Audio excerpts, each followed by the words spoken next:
दूसरा ये है, जैसे आपने बोला ना मैंने उसकी किसी की शीट ले रखी है 150 क्वेश्चंस की, ठीक है? नहीं, वो 445 है, मतलब ऐसी एक हाँ, काफी पॉपुलर है। हाँ, तो वही कर रहा हूँ। हाँ, हाँ, मुझे मालूम है, वो शीट्स मैंने देखी हैं, है ना? हाँ 500 क्वेश्चंस की शीट्स होगी, हाँ जी, हाँ ठीक है? जी। तो शीट के साथ अच्छा ये होता है कि भाई उसने रिसर्च कर रखी है, उसने देख रखे हैं ये वाले क्वेश्चंस इंपॉर्टेंट है, तो इन क्वेश्चंस को कर लो, ठीक है? Sir, important sort of view में नहीं, मतलब एक स्ट्रक्चर मिल जाए सॉर्ट ऑफ, इसलिए कर रहा था कि एक जगह हाँ, की वो अलग अलग जगह पे भटकने की बजाय वो भी है, वो एक। भी है ना? लेकिन देखो, अगर हम कोडिंग की बात करें ना, तो कोडिंग में 4 चीज़ें हैं जो इम्पोर्टेंट है।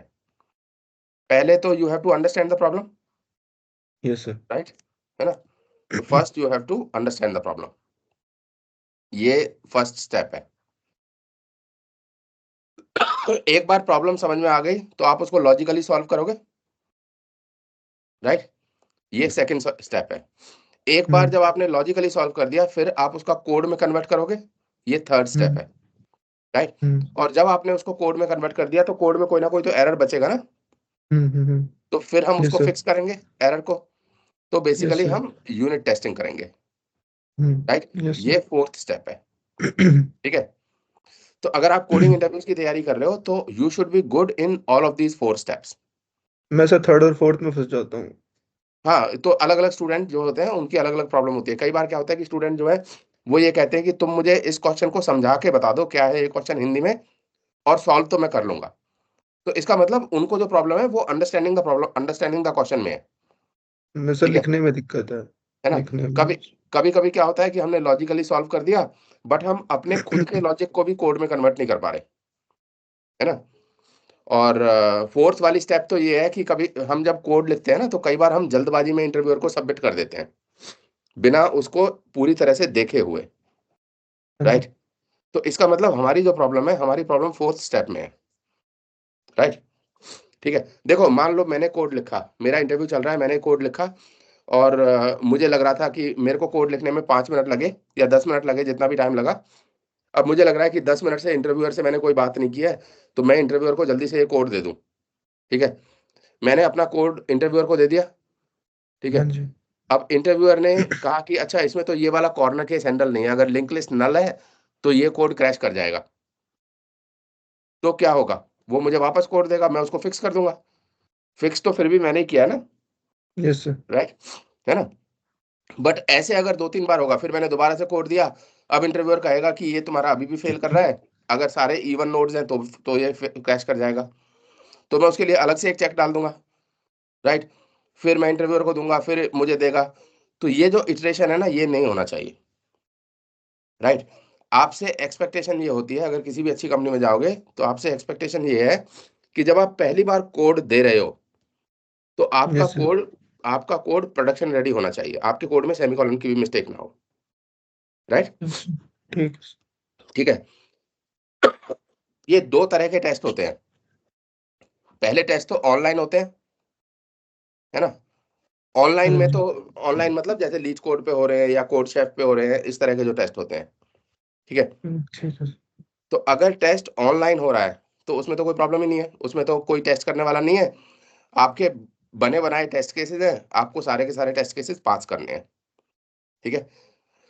Yes sir. दूसरा जो टेस्ट, बट ऑनलाइन में भी यही होता है ना कि मैंने सबमिट किया, मान लो सबमिट करने के बाद मेरे 50% टेस्ट केस पास हुए, फिर मैंने बग को हाँ, फिक्स कुछ किया, एक फेल कर जाता। है ना? कुछ फेल कुछ कर एक गए, फिर फेल मैंने उसको ठीक किया, ठीक करने के बाद फिर मैंने दोबारा से सबमिट किया, ठीक है? कर।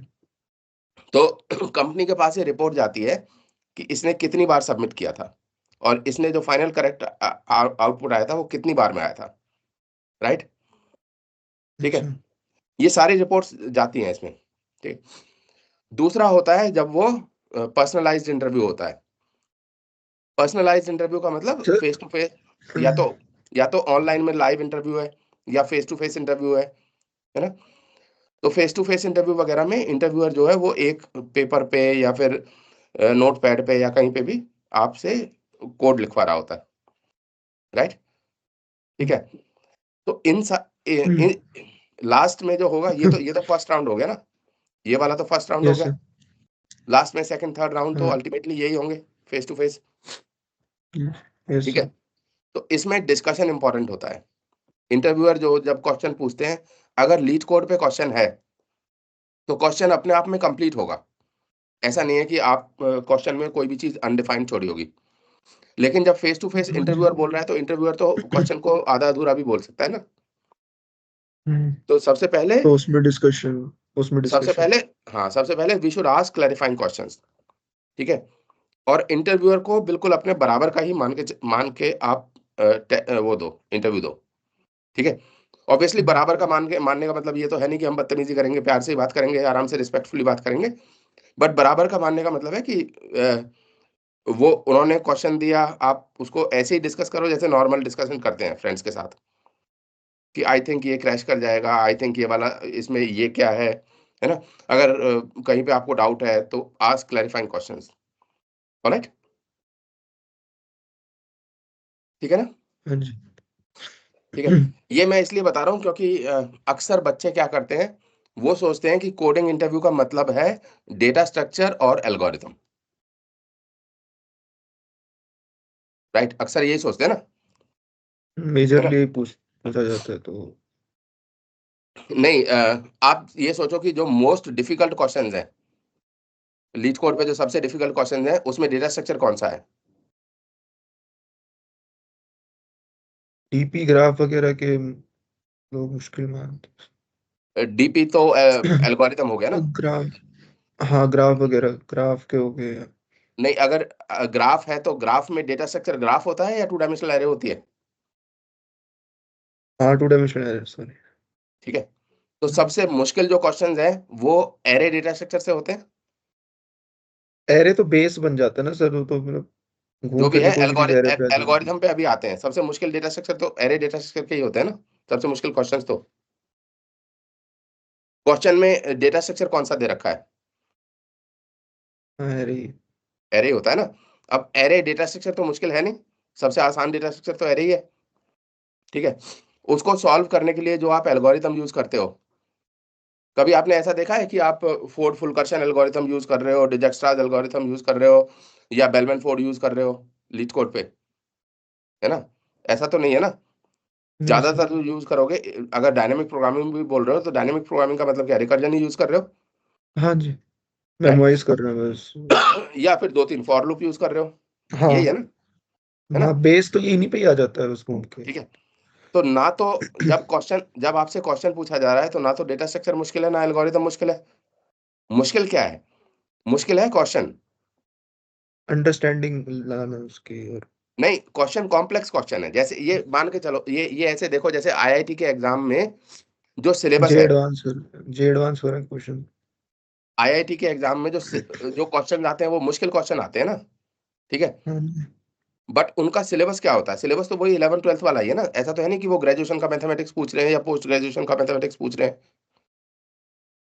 राइट? है ना? जो भी आप थ्योरम्स लगाओगे, थ्योरम्स तो आप 11th और 12th वाले ही लगाओगे ना, ठीक है? तो है क्या कि अ, इंटरव्यू के टाइम पे डेटा स्ट्रक्चर और एल्गोरिथम की प्रॉब्लम नहीं है। प्रॉब्लम जो है वो क्वेश्चन की है, क्वेश्चन कॉम्प्लेक्स है, राइट? सो हमें कॉम्प्लेक्स क्वेश्चन्स को सॉल्व करने की आदत होनी चाहिए। अब कॉम्प्लेक्स क्वेश्चन को सॉल्व कैसे करोगे? या तो बच्चा जो है वो समझ नहीं पा रहा है, या वो लॉजिकली सॉल्व नहीं कर पा रहा है, या लॉजिकली अगर सॉल्व कर लिया है, तो वो उसको कोड में कन्वर्ट नहीं कर पा रहा है, या फिर उसने जो कोड लिखा है वो ऐसा लिखा है कि उसमें बहुत सारे एरर्स हैं, तो इसलिए उसकी यूनिट टेस्टिंग अच्छी नहीं है। डज़ इट मेक सेंस और नॉट?